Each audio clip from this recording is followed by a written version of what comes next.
যারা ঈমান আনবে এবং ঈমানের দাবি অনুযায়ী কাজটা কি, এইটা একটু আপনাদেরকে আমি বোঝাতে চাই, খুব সূক্ষ্মভাবে বুঝে নেবেন। একটা উদাহরণ দিলে সহজে বুঝবেন। ধরুন আপনাদের এলাকার একটা ছেলে কলেজে পড়ে, বিএ ক্লাসে পড়ে, সেই এলাকারই আর একটা মেয়ে 10ম শ্রেণীতে পড়ে। দুইজনের মধ্যে একটু বন্ধুত্ব হয়ে গেছে। আপনারা আমাকে বলবেন, এই ছেলেটা মাঝে মধ্যে মেয়েটাকে মোবাইলে মিস কল দেয়। আপনি যদি মেয়ের বাবা হন, এটা শোনার পরে কি আপনার কাছে কাজটা কি ভালো লাগবে? মেয়েটা কিনা আপনাকে বলেই বসলো, আব্বা এই অমুকের ছেলে অমুক এই আমাকে খুব ডিস্টার্ব করতেছে, ইংরেজি বলে ডিস্টার্ব করতেছে। কি করে? আমার এই রাতের বেলায় বিরক্ত করে মোবাইলে। খুব ভালো করে বুঝবেন, এই ছেলেটার সাথে যদি আপনার মেয়েটার বিবাহ হতো, তাহলে কি এতে আপনি কষ্ট মনে করতেন? কেন? বিবাহের পরে তো স্বামীর দাবি যে সে তার স্ত্রীর সাথে কথা বলবে, এটা ঈমানের দাবি। বিবাহের আগে যদি করে, ঈমানের দাবিতে হয় নাই। খুব ভালো করে বুঝবেন, আমি সহজ উদাহরণ দিচ্ছি, আপনাদের বুঝতে সহজ হবে। এই ছেলেটা মেয়েটাকে মোবাইল করে বলল, আমি তোমাকে বিয়ে করব, তুমি রাজি? কহ রাজি, তাহলে আসো বিকেল বেলায়, আমি একটু তোমার নিয়ে ভান্ডারিয়া ঘুরতে যাম, তোমার যা মন লয় মরে বলবা, মুই কিন্না দিম।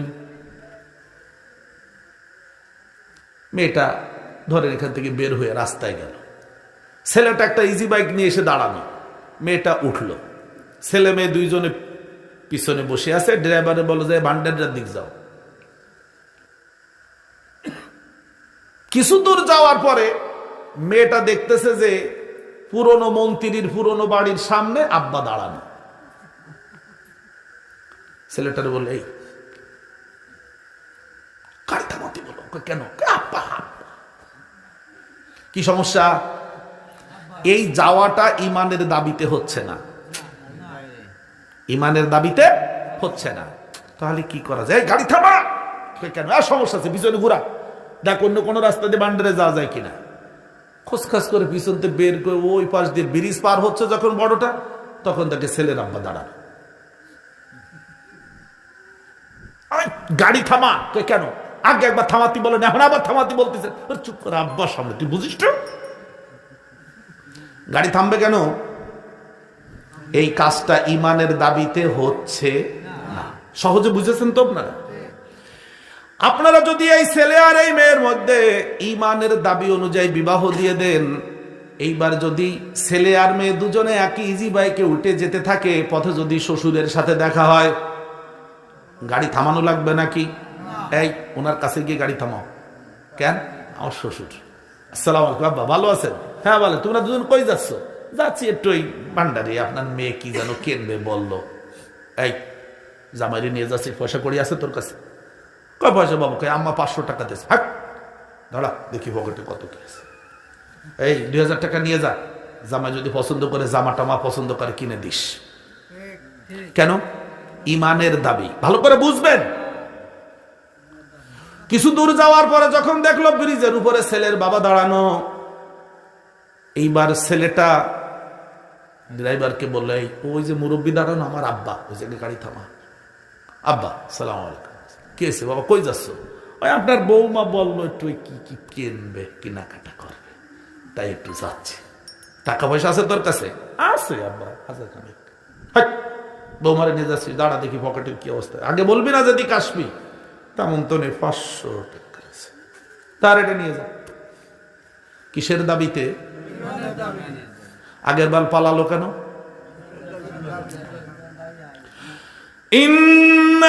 ইন্নাল্লাযীনা আমানু ওয়া আমিলুস সালিহাতি কানাত লাহুম জান্নাতুল ফিরদাউসি নুজুলা। আল্লাহ রাব্বুল আলামিন বলেন, নিশ্চয় যারা ঈমান আনবে এবং ঈমানের দাবি অনুযায়ী কাজ করবে। এই ছেলে আর মেয়ে ঈমানের দাবির আগেও যে কাজ করতেছিল, ঈমানের দাবি অনুযায়ী বিবাহ হওয়ার পরেও সেই কাজ করতেছে, কিন্তু আগের কাজটা আল্লাহর কাছে পছন্দনীয় ছিল না, সমাজের মানুষের কাছেও পছন্দনীয় না। কষ্ট হয়নি তো বুঝতে? ঈমানের দাবি কার কার বুঝেছেন তো? এইবার আপনি এই ছেলেটার কথা আবারও বলি, এই ছেলেটা যদি বিকেল বেলায় সন্ধ্যার আগে আগে আপনাদের বাড়ির সামনে দিয়ে মোটরসাইকেল নিয়ে গুল্লা দেয়, গুল্লা, আপনি তো ছেলেটা চিনেছেন, মেয়ে আগের দিন বলছে আব্বা ওই ছেলেটা আমার মোবাইলে ডিস্টার্ব করে। থাক, বাচ্চারা তো একটু কথা বলবে ভাই, যাবি আমাদের সন্তান তো, আমরা মারা গেলে ওরাই আমাদেরকে কাঁধে তুলবে, তখন ওরা আর ছোট থাকবে না, ওরা তখন যুবক হয়ে যাবে। ওরা যদি আমাদের ঘাড়ে না করে তা আমাদের তো লাশ উপরে থাকবে, পচবে। এই জন্য বাচ্চাদের ব্যাপারে আমি একটু সহনশীল আর কি, কারণ বাচ্চারা তো আমার বাচ্চা না, আমাদের বাচ্চা। শব্দটা কি হবে বলেন, সবাই বলেন আমাদের। বিশ্বের এই যে ইহুদিরা, কথা প্রসঙ্গে না বলে পারলাম না, ওই যে ইহুদি ইসরায়েল, যে আমাদের আগে হুজুর বলে গেলেন না যে ইসরায়েলি পণ্য বর্জন করতে হবে, ইসরায়েলি চায় না যে কোনো মুসলমানের সন্তান পৃথিবীতে জন্মগ্রহণ করুক। সেজন্য ওরা আমাদের উপরে জন্ম নিয়ন্ত্রণের যত নিয়ম কানুন সব চাপায় দিছে, এমনকি রান্নাঘরে পৌঁছে দিয়ে যাচ্ছে। ওষাগারে বলতে পারছেন আপনারা? হ্যাঁ, মাতারিকের দ্বারা দিয়ে যেতে আছে। রাগ করবেন না। আমি যখন 1975 সালে যখন প্রাইমারি স্কুলে গেলাম, তখন এসব তো কিছু বুঝতাম না। যখন 3-4-এ উঠলাম তখন বইয়ের পিছনে লেখা থাকতাম, ছেলে হোক মেয়ে হোক দুটি সন্তানই যথেষ্ট। প্রাইমারি স্কুলের বইতে লেখা ছিল, আপনারা পড়ে থাকলে আপনাদের মনে থাকার কথা। এরশাদ সাহেবের আমলেও জিনিসটা চালু ছিল। বেশ কিছুদিন পরে 90-এর দশকে এসে দেখলাম লেখা, ছেলে হোক মেয়ে হোক একটি সন্তানই যথেষ্ট। আমার এক বন্ধু আছে শাহিন নাম করে, খুলনাতে, ও বলে, মনির ভাই এরপরে স্লোগানটা কি হবে? দুইটাতে একটাই আসছে, এর পরেরটা কি হবে? কথা বুঝতে পেরেছেন তো? আমার ওই বন্ধু বলছে, আমি একটা শব্দ বের করেছি, আপনি দেখেন তো কেমন হয়। তো বলেন তো? তো বলে যে ছেলে হোক মেয়ে হোক প্রতিবেশীর সন্তানই যথেষ্ট। মানে সারা পাড়ায় একটা বাচ্চা থাকলেই হবে, সবাই ওটারে সুমা টুমা খাইবেন। কথা বুঝতে পেরেছেন তো? ছেলে হোক মেয়ে হোক প্রতিবেশীর সন্তানই যত, মানে আপনার দরকার নেই।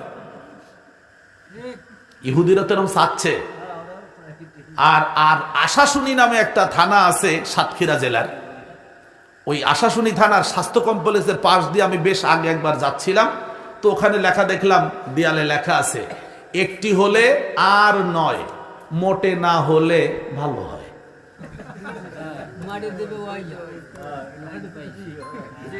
একটি হলে আর নয়, মোটে না হলে ভালো হয়। আর আমি তো মনে করি যে আমাদের বাচ্চা কাচ্চা যত বেশি হবে তত আল্লাহর বান্দাদের সংখ্যা বৃদ্ধি পাবে, ইসলামের পক্ষে ওরা কাজ করবে, ওদেরকে আমরা গঠন করব। ইহুদিরা তো ওদের সন্তান বাড়াচ্ছে কিন্তু হয় না, আর আমাদের সন্তান বাড়তে চায়, আমরা কমাচ্ছি না, এটা ঠিক হবে না। আমরা সন্তানদের প্রতি ভালো ধারণা পোষণ করি, কারণ এরাই হলো আমাদের আগামী দিনের সেই সন্তান। আমি একদম শেষ কথাটাই বলেছি, এরা যদি আমাদের কাঁধে না করে, আমি মনিরুজ্জামান আমার লাশ উপরে হয়তো অন্য কিছুতে খাবে। চলুন যেটা বলতেছিলাম, আল্লাহ তাআলা বলেন, ইন্নাল্লাযীনা আমানু ওয়া আমিলুস সালিহাত, নিশ্চয়ই যারা ঈমান আনবে এবং, আপনাকে পড়া মুখস্থ করে বাড়ি যেতে হবে, থানায় বানাই হবে না। যারা ঈমান আনবে এবং ঈমানের দাবি অনুযায়ী কাজ করবে, তারা জান্নাতুল ফেরদাউসের মেহমান হবে। আমি বলিনি, আল্লাহ কোরআনে এরকম 70টি আয়াত উল্লেখ করেছেন ঈমান এবং আমলে সালেহের কথা বলতে গিয়ে। আমি বললাম আমলে সালেহ মানে হলো ওই আমল যেই আমল ঈমানের দাবিতে করা হয়। আমরা তো সবসময় একই কাজ করতে থাকি, কাজ করতেছি, কিন্তু কাজটা ঈমানের দাবিতে যদি না হয় তাহলে আল্লাহর কাছে গ্রহণযোগ্য না, দাম নেই। কাজ কাজ কিন্তু দাম নেই। বুঝতে কষ্ট হয়নি তো? বাস ওই যে ছেলেটা আপনার বাড়ির সামনে দিয়ে গুল্লা দেয়, আপনি দেখে চিনতে পেরেছেন এই সেই ছেলে, আমার বাড়ির সামনে টাঙ্কি মারতে আছে। এই বাবা, এই দাঁড়া এদিকে, এই তোর বাসা কোথায়? বান্ডের রে, এখন আইসো কা? এই জায়গায় আইসো কা? আপনি ধরবেন না?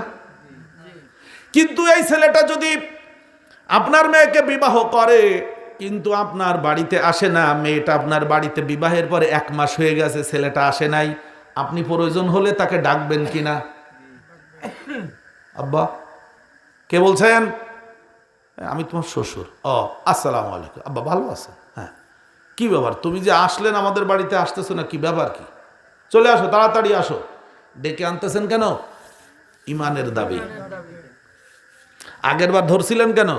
ওখানে ইমানের দাবি ছিল না। এমন করে জামাই বাবা যদি রাত 12টার সময় আসে, আপনি শ্বশুর হিসেবে দরজা খুলে অপেক্ষা করবেন জামাই বাবাজি আসবে। কিসের দাবিতে? এইবার কি আপনারা বুঝেছেন কি না? কাজ ইমানের দাবিতে করা আর বেঈমানের দাবিতে করা কি এক নাকি? যদি ইমানের দাবিতে আপনার মেয়ের গর্ভে একটি সন্তান আসে, সেটা হবে হালাল জাদা, আপনি নানা হিসেবে খুব মজা পাবেন, 10 জনের গল্প বলবেন যে আমার একটা নাতি হয়েছে দেখার মতো। যদি ইমানের দাবি ছাড়া হয়,